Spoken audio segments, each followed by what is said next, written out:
Bismillahirrahmanirrahim. Elhamdülillahi Rabbil alemin. Ve sallallahu ala seyyidina Muhammed ve alihi tahirin. Allahümme salli ala Muhammed ve ali Muhammed ve accil fericahım. Salam əziz tələbələr, əziz möminlər, hər birinizi xoş gördük. Biz Loğman surəsinin 12 və 15-ci ayəsinə qədər təfsir elədik, yetişdik incəliklərə, bu ayədə qeyd olunan müəyyən nöqtələrə ki, onlar mühümdür. Bunları da inşallah Allahın hövlü qüvvəsi ilə bugün siz əzizlərlə bölüşəcəm. Əvvəla budur ki, Loğman kim idi? Yəni Loğman peyğəmbər olub, yoxsa adi bir hikmət sahibi? Bu haqda alimlərin müxtəlif fikirləri var, müxtəlif fikirlər irəli sürürlər. Qurana baxsaq, Quranda elə Loğman surəsinin özündə 2 dəfə Həzrəti Loğmanın adı çəkilir. 2 dəfə Loğman surəsində Həzrəti Loğmanın adı çəkilir və Quranda onun peyğəmbər yoxsa sadə bir hikmət sahibi olması haqqında aydın bir dəlil yoxdur. O peyğəmbər idi yoxsa adi bir hikmət sahibidir. Yəni bunun üçün çox da tutarlı bir dəlil yoxdur. Amma Quran-ı Kərimin Loğman surəsinə baxdıqda Loğman peyğəmbər, indi bəziləri peyğəmbər deyir, bəziləri hikmət sahibi deyir, hər bir halda. Həzrəti Loğmanın ona olunan xitab, ona olunan müraciətlərə baxanda bunu göstərir ki, bəli, bu peyğəmbər olmayıb. Çünki peyğəmbərlərə olan müraciət, peyğəmbərlərə olan xitab, məsələn, ya əyyuhər rəsul, bu cür xitablar var, ya əyyuhən nəbi. Amma Həzrəti Loğmana olan xitablar bu qəbildən deyil. Ona görə biz bir çıxarış eləyirik ki, bəs Həzrəti Loğman peyğəmbər olmayıb. Yəni, çünki peyğəmbər haqqında Quran-ı Kərimdə danışılanda adətən risalətdən, təvhiddən, şirk və mühitin yanlışları ilə mübarizədən söhbət gedir də. Məsələn, ya peyğəmbər o şirklə mübarizə apar, müşriklərlə mübarizə apar, onları təvhidə dəvət elə. Müəyyən o xitablardan aydın olur ki, bunun boynunda bir risalət məqamı var. Yəni, bu Allahın peyğəmbəridir və insanları təvhidə dəvət eləməlidir və şirkdən çəkindirməlidir. Amma baxırıq ki, Həzrəti Loğmanla bağlı bu cür sifarişlər, bu cür əmrlər yoxdur. Və Həzrəti Loğman barəsində deyə bilərik ki, hətta Həzrət Peyğəmbərdən nəql olunan bir hədisdə qeyd olunur ki, əziz Peyğəmbərimizin dilindən haqqan əqulu ləm yəkun Loğmanı nəbiyyən. Haqq sözü olaraq deyirəm ki, Loğman Peyğəmbər deyil idi. Baxın, hədisdə əziz Peyğəmbərimizdən söylənilir ki, haqq söz olaraq deyirəm ki, yəni Həzrəti Loğman Peyğəmbər olmayıbdır. وَلَكِنْ كَانَ عَبْدًا كَسِيرَ التَّفَكُّرِ. İndi başlayır Həzrəti Loğmanda olan o gözəl, o əxlaqi keyfiyyətlərini, onun insani dəyərlərini vəsf eləməyə. Buyurur ki, və lakin Loğman çox düşünən və yüksək iman və yəqinə malik bir insan idi.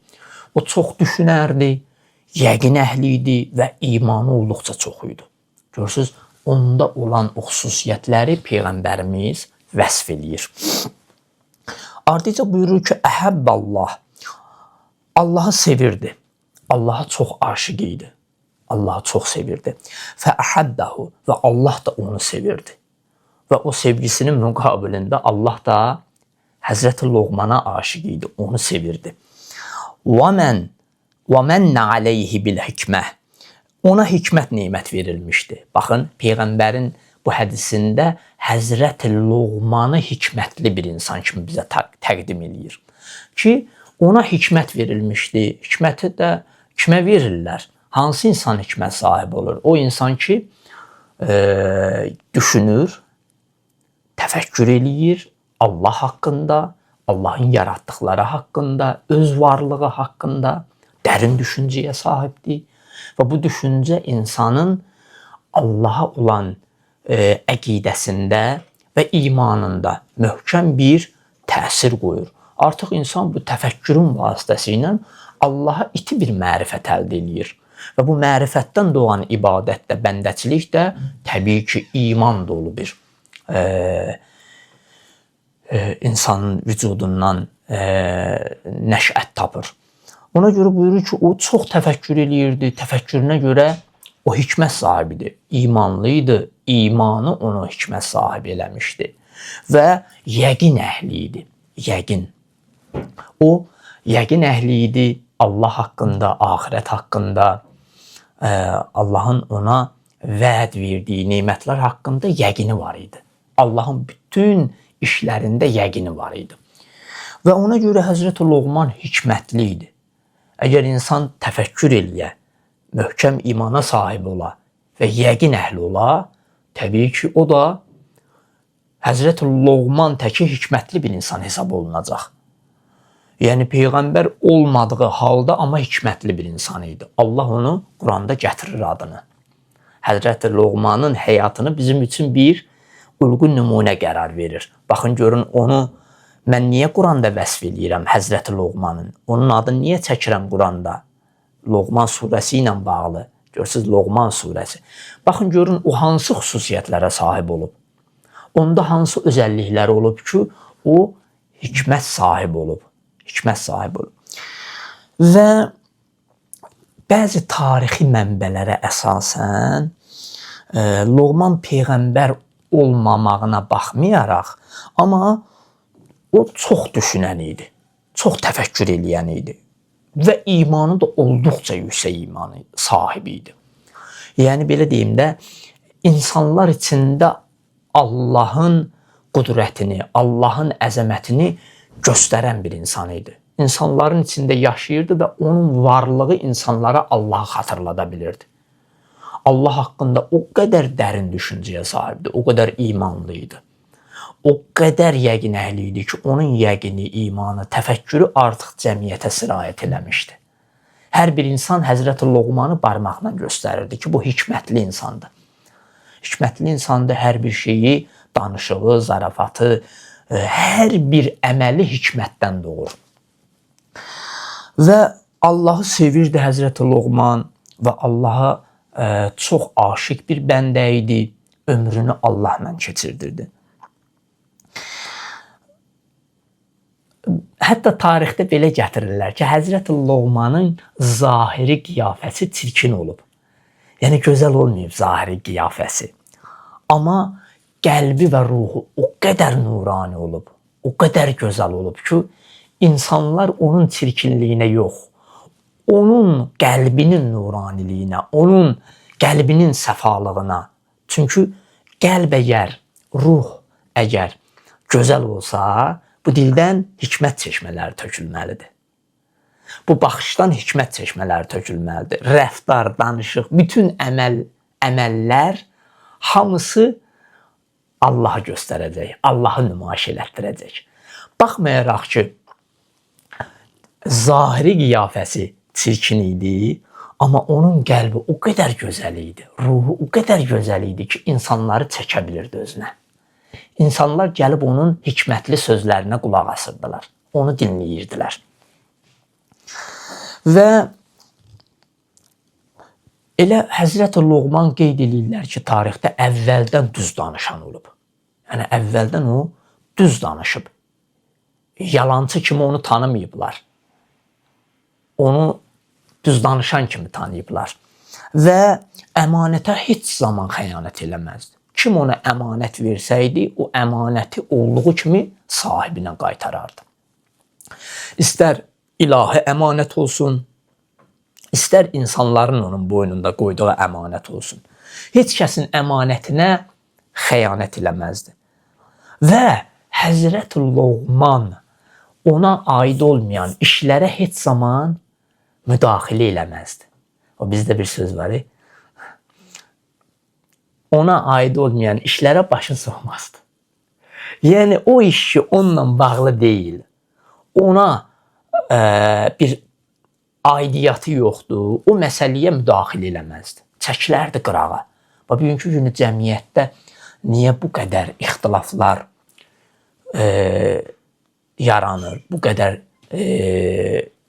dalaşmalar, bu qədər razılaşa bilmirlər bir-birlərindən. Çünki insanların bir-birinin işinə müdaxilə etməsi. Məsələn, mənim vəzifəm deyil, gəlirəm hər hansısa bir məsələdə 2 nəfərin mövzusuna daxil oluram və o 2 nəfəri bir-birinə qırdırıram. O 2 nəfəri bir-birinə düşmən edirəm. Amma bir halda ki, o iş sənin boynunda vəzifə deyil idi. O işi sən bacara bilməzdin, öhdəsindən gələsən. Ona görə Həzrəti Loğman ona aid olmayan məsələlərə qətiyyətlə müdaxilə eləməzdi. Və bəzi təfsirçilərin onun peyğəmbər olması ehtimalını da irəli sürənlər var. Bəzi müfəssirlər deyirlər ki, bizim nəzərimizə, araşdırmamıza görə Həzrəti Loğman peyğəmbər olub. Amma biz əvvəldə də qeyd etdiyimiz kimi buna heç bir dəlil yoxdur. Çünki o ayələrin belə deyim də o müraciətindən, o xitab olunmasından və bəzi hədislər də bunu göstərir ki, Həzrəti Loğman peyğəmbər olmayıb, o hikmət sahibi olub. Amma yəni peyğəmbər olmamasını onu sübut edəcək çox dəlillərimiz var ki, aydın nişanələr var ki, bunlar göstərir ki, Həzrəti Loğman peyğəmbər olmayıb. Bəzi rəvayətlərdə deyilir ki, buyurur ki, sən bizimlə çobanlıq etmirdinmi? Həzrəti Loğmana deyilir. Loğman deyir ki, bəli, doğrudur. Mən çobanlıq edirdim sizinlə. Bəs bu qədər bilik və hikmət sənə necə nəsib oldu? Yəni, bu qədər bu hikməti nə ilə əldə elədin? Görürsünüz, Quran-ı Kərimdə mən bir dənə bu mövzuya toxunum. Allah Teala görürsünüz misallar çəkir. Azaraballahu məsələn, Allah misallar çəkir. Niyə? Çünki onların həyatında bizim üçün yaxşı götürüləcək örnəklər var. Bizim üçün yaxşı götürüləcək dərslər var. Ki biz onların həyatından bəzi boşluqları doldura bilərik. Onların əməl və rəftarlarına baxaraq. Həzrəti Loğmana deyirlər ki, sən bizimlə çoban idin. Nə səbəb oldu ki, sən belə bir hikmət sahibi oldun? Buna səbəb nə oldu? Həzrəti Loğman deyir ki, qədərullah, bu Allahın istəyidir. Yəni Allah istədi, Allah iradə elədi. Və ədəul əmanə, əmanəti sahibinə qaytarmaq. Baxın, indi axı insanın əməllərindən doğan nəticə hasil eləyir. Mənim əməllərim nədirsə, onun nəticəsi də qaçılmazdır. Yəni Allahın sistemi bu tərzdə işləyir. Allah icbari şəkildə insanı ilahi övliyə eləmir. Sənin ruhiyyən, əməl və rəftarın gətirir səni ilahi övliyə eləyir. Səni Allah yanında bir ali bir mərifət sahibi eləyir. Həzrəti Loğman da eynən bu məsələyə toxunur. Deyir ki, birinci ədaul əmanə. Əvvəl buna toxunur ki, qədərullah, Allahın istəyidir. Bəli, insan bütün feyzin mənbəyini Allahdan bilməlidir. Bütün xeyrin mənbəyi Allahdır. Amma Allahın istəyi sənin əməllərinlə hasil olur. Nə mənada? Yəni sən əməl eləməsən, Allah istəyir səni behişt aparsın. Allah istəyir səni abid olasan, zahid olasan, zöhd əhli olasan. Amma bu istəyin yanında sənin də əməl və rəftarın mühüm rol oynayır. Sən əməl və rəftarınla bu istəyi həyata keçirdə bilərsən. Buyurur ki, ədaul əmanə, əmanəti sahibinə qaytarmaq. Əgər istəyirsinizsə mənim kimi hikmət sahibi olasınız, birinci Allahın xeyrinə, feyzinə gözünüz dikilsin. İkinci də budur ki, əmanəti sahibinə qaytarın, xəyanət eləməyin. Və sidqul hədis, danışanda doğru danışın. Əgər doğru danışsaz, bu dildən xəyanət, qeybət, söyüş, yalan, xəyanət bu dildən çıxmasa, bu dil kontrol olunsa, qarşısı alınsa, bəli, səbəb olacaq ki, siz də mən kimi, Həzrəti Loğman kimi hikmət sahibi olasınız. İkinci, sidqul hədis, danışanda doğru danışmaq. Və səmtu əmmə lə yu'aniyəni. Ardıca buyuruyor ki, və mənə aid olmayan şeylərə münasibətdə sükut etmək. Yəni, o şey ki, sənə aid deyil, o məsələlərdən çəkil qırağa. O məsələlərə girmə. Girmə. Gözəl bir böyük ariflərin birinin sözüdür. Buyurur ki, özünü islah eləməmiş cəmiyyətin islahına tələsmə. Həm yanarsan, həm yandırarsan. Yəni, birinci özünə diqqət ayır. Özünü tərbiyə elə, özünü islah elə. Ondan sonra, bax gör, burada mən 2 nəfərin məsələsində qəzavət eləyə bilərəm ya yox. Bu 2 nəfərin məsələsinə müdaxilə eləyə bilərəm ya yox. Birinci, özün gərək ruhiyyən təmiz olmalıdır, paçlanmalısan ki, artıq ondan sonra Allah müəyyən həddə sənə öz vəzifələrini o ruhunun paçlığı nəticəsində hasil eləyəcək ki, bu məsələdə səlahiyyətin var, bu məsələdə fikir bildirəsən ya yox. Bu, əziz Peyğəmbər deyək və yaxud hikmət sahibi deyək, Loğmanın dilindən sadir olan rəvayət. Və mən əvvəldə bir hədis söylədim əziz Peyğəmbərimizdən. O hədisin davamında buyurur ki, bir gün Loğman günorta çağı istirahət etmək üçün yatmışdı. Deyir, birdən bir səs eşitdim, Həzrəti Loğman. Deyildi ki, ey Loğman, yer üzündə Allahın xəlifəsi olmaq və insanlar arasında haqqa mühakimə etmək istəyirsənmi? Belə bir yuxuda səs eşitdim. Deyir, Loğman cavab verdi ki, əgər Rəbbim mənə seçim haqqı versə, salamatlıq yolunu seçər.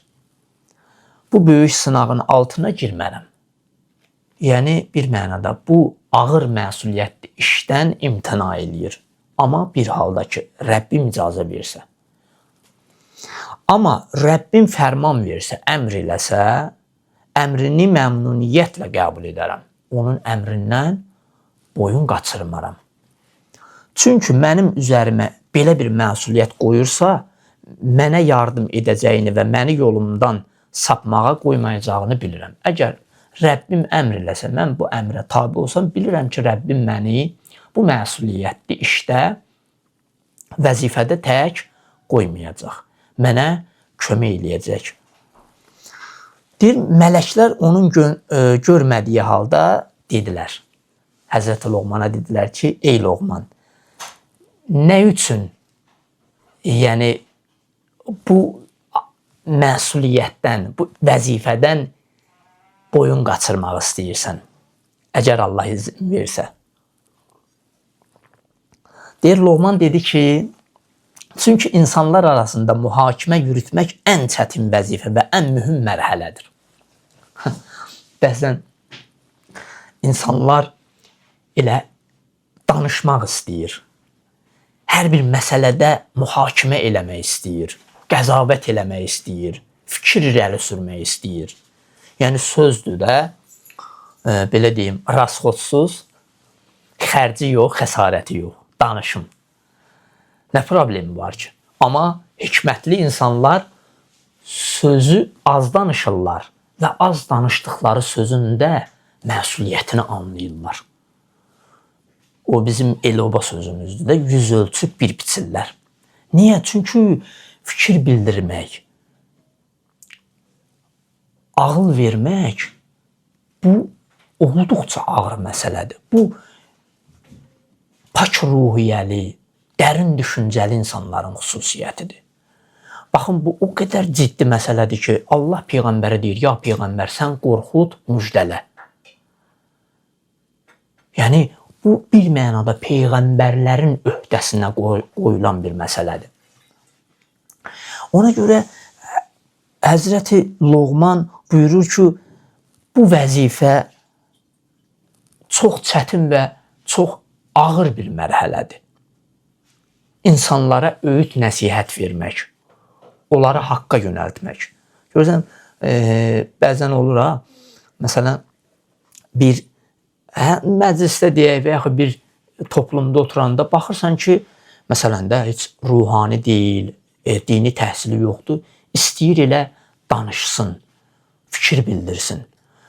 Əzizim, yaxşıdır, gözəldir danışmaq, amma bu danışmağın özünün də bir köklü bir mənbəyə söykənməlidir. Yəni elə cibimizdən söz xərcləyə bilmərik ki biz. Gərək bunların bir bəlli bir səbəbləri, tutarlı bir söykənəcək yerləri olsun, dəlilləri olsun. İnsan elə hey nə gəldi danışa bilməz. Və Həzrəti Loğman buyurdu ki, bu zaman zülm dalğaları hər tərəfdən insana doğru gəlir. Bəli, baxın, insan mühakimə edən zaman, qəzavət edən zaman buyurur ki, bu zaman zülm dalğaları hər tərəfdən insana doğru hərəkət edir. Yəni, sənin danışdığın hər bir kəlmə səni zalim eləyə bilər. Zülm eləyə bilərsən. Mühakiməndə, qəzavətində. Ya o insanın haqqını taftalaya bilərsən, ya o birisinin. Ona görə bu məsələlərdə Allah hifz eləsin, bizim ustadlardan biri deyirdi ki, indi biz tələbəçilik dövrümüzdə deyirdik, ustad, məsələn, bəzən ailələrdə problem olur, bizə bir tələbə kimi, ruhani kimi müraciət edirlər, necə edək, nə deyək? Bizə deyirdi ki, daha yaşlı, təcrübəli bir ruhaniyə yönəldin onları. Özünüz bu məsələdə çəkilin qırağa. Çox mühümdür ha, çox mühümdür. Çünki bəzən insanın təcrübəsi də çox mühüm rol oynayır. Elə bilmək deyil ki, ayə bildin, hədis bildin, otur danış. Yox, bu cür deyil. Bəzən insanın təcrübəsi, yaşı, ağsaqqallığı çox mühüm rol oynayır. Qarşı tərəfi o hər hansısa yanlış fikrindən daşındırmaq üçün. Ona görə əgər insan bir məsələdə yanlış bir fikir irəli sürsə, zalim olar, zülm eləyər, bir ailəni dağıdar. Körpələri atasız, anasız qoyar. Ona görə insan diqqətli olmalıdır. Həzrəti Loğman buyurur ki, əgər Allah insanı qorusa, nicat tapmağa layiq olacaq. Yəni, əgər insan hər bir işində Allaha təvəkkül eləsə, Allaha sığınsa, təbii ki, Allahla mühakimə eləsə, Allahı görüb qəzavət eləsə, qorxa-qorxa, çəkinə-çəkinə, məsələdə həssas olaraq bir məsələni, fikri, ideyanı irəli sürməkdə həssas olsa, bəli, Allah da onun o qorxduğu, onun o həssas yanaşdığı məsələdə ona öz köməyini yetirəcək.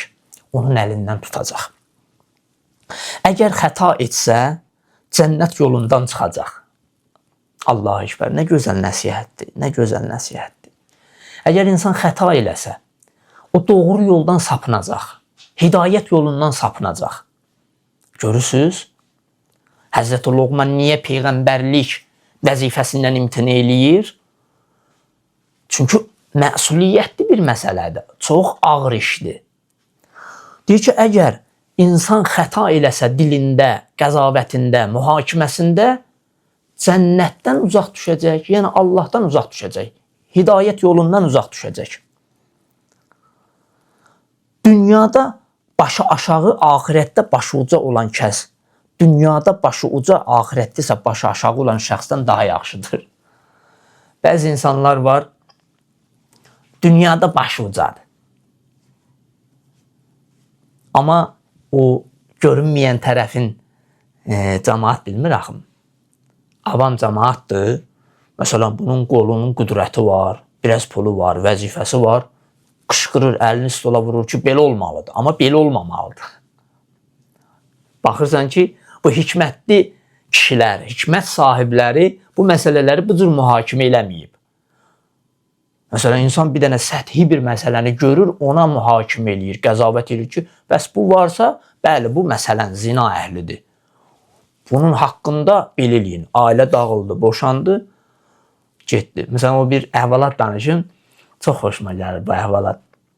Deyir, bir ruhani, kəndin bir ruhanisi məscidə gəlir. İndi evdə dəstəmaz alır, çıxır, gəlir. Gələndə məscidə indi nəsə üstünü düzəltməliymiş, neynəməliymiş, daxil olur təharətə, çıxır təharətdən, elə o vəziyyətdə də gedir, məscidə girir, namazını qılır. Sonra bir nəfər başlayır bunun haqqında ki, o ayaq yoluna girdi, dəstəmazsız gəldi, durdu, pişnamaz. Bizim də namazımızı heç elədi, bu necə yəni ruhanidir, belə. Da bu yayılır, da heç kəs bunun arxasında namaz durmur, abırı gedir, da bu qayıdır öz mədrəsə həyatına. Qayıdır, deyir, gedim oxuyum da kətdən çıxmalıyam. Sonra gəlir, vaxt zaman elə yetişir ki, bundan soruşurlar ki, belə bir söz deyir, mən dəstəmaz alıb gəlmişdim. Üstümü düzəltməliydim, girdim ayaq yoluna ki, üstümü düzəldəm, girəmdə dəstəmaza ehtiyac yox idi. Baxın, bir dənə yanlış bir sözü demək, bir dənə bir məmləkəti ruhanisiz qoyur, həm də bir insanın abır heysiyyətini aradan aparır. Ona görə Allah Taala bir insan haqqında qəzavət eləməyi, hökm eləməyi icra etməmişdən qabaq Allah müəyyən şahidlər istəyir. Məsələn, zina haqqında. Deyir, əgər bir insana, bir gəncə, bir oğlana, bir gənc qıza zina töhməti verirsənsə, 4 şahidin olmalıdır. 4'ü də eyni anda şahadət verməlidir. Hətta bəzi rəvayətlərdə gəlir ki, onların biri də sübh namazını ömründə qəziyə verməmiş olsun. Niyə 4 dənə şahid? İkisi kifayət eləmir. Eləyir. Niyə 4 şahid? Çünki Allah istəyir ki, məsələnin üstündən keçə, abır qoruna, heysiyyət qoruna, onlara tövbə fürsət verə. 2 nəfər gəlir, Əli əleyhissalamın qəzavətlərində var. Gəlir Əli əleyhissalamın yanına 2 gənc. Deyir, ya əmir-əl-müminin, biz zina eləmişik, bizim haqqımızda cəza tətbiq elə. Həzrət əmir-əl-müminin bunlarla danışır, zarafat eləyir, yola salır.